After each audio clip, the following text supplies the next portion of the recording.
May Day దినోత్సవాన్ని పురస్కరించుకొని నెల్లూరు జిల్లా నారంపేటలో ఈ రోజు 11 ఎంఎస్ఎంఈ పార్కులను సీఎం చంద్రబాబు వర్చువల్ గా ప్రారంభించనున్నారు. అనకాపల్లి, పీల్హేరు, రాజానగరం, బద్వేల్, గన్నవరం, పాణ్యం, డోన్, నారంపేట, దర్శి, పుట్టపర్తిలో ఎంఎస్ఎంఈ పార్కులతో పాటు రాంబిల్లిలోని ఫ్లాటెడ్ ఫ్యాక్టరీ కాంప్లెక్స్ ను సీఎం చంద్రబాబు ప్రారంభిస్తారు. ఈ ప్రాజెక్టులను 909 ఎకరాలలో 199 కోట్ల రూపాయల ఖర్చుతో ప్రభుత్వం అభివృద్ధి చేసింది. వీటితో పాటు 14 ఎఫ్ఎఫ్సీలు, 25 కొత్త ఎంఎస్ఎంఈ పార్కులను సీఎం శంకుస్థాపన చేయనున్నారు. 2028 నాటికి 15,000 ఎంఎస్ఎంఈ యూనిట్లు ఏర్పాటు చేయాలని ప్రభుత్వం టార్గెట్ గా పెట్టుకుంది.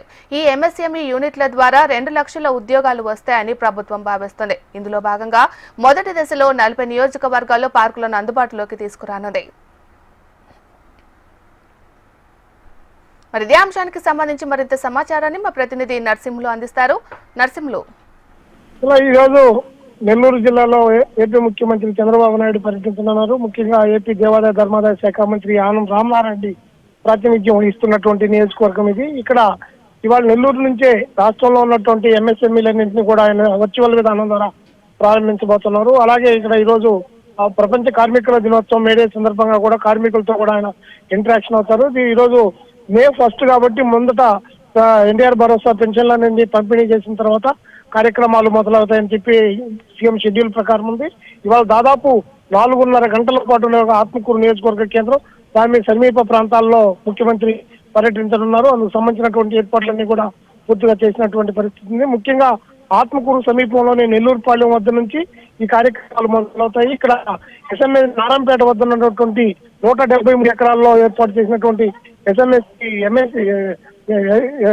ఎంఎస్ఎంఈకి సంబంధించి మొత్తం కూడా అక్కడ ఇప్పటికే కొన్ని పరిశ్రమలు వచ్చాయి. వాటన్నింటినీ కూడా ఆయన ప్రారంభిస్తారు. అదే సమయంలో రాష్ట్రంలో ఉండేటటువంటి మిగిలినటువంటి అన్ని ఎంఎస్ఎంఈలు కూడా ప్రారంభించేసి అక్కడ నుంచి గిరిజనులతో ఇంటరాక్షన్ అవుతారు. దానికి ముందుగానే పెన్షన్ల పంపిణీ కూడా కార్యక్రమం జరుగుతుంది. సాయంకాలం టిడ్కోల దగ్గర అక్కడ ఉన్నటువంటి టిడ్కో బాధ్యత వాళ్ళ యొక్క లబ్ధిదారులతో సమావేశమై అక్కడ నుంచి మళ్ళీ అదే ప్రాంతంలో టీడీపీ క్యాడర్తో కూడా ఆయన సమావేశమై పార్టీ దిశ నిర్దేశాల గురించి కూడా ఆయన వివరిస్తారు. దాదాపు 4.5 గంటల పాటు ముఖ్యమంత్రి చంద్రబాబు నాయుడు ఇవాళ ఆత్మకూరు నియోజకవర్గ కేంద్రం సమీపంలో ఉన్నటువంటి ప్రాంతాల్లో పర్యటించబోతున్నారు. Right, thank you Narasimhulu.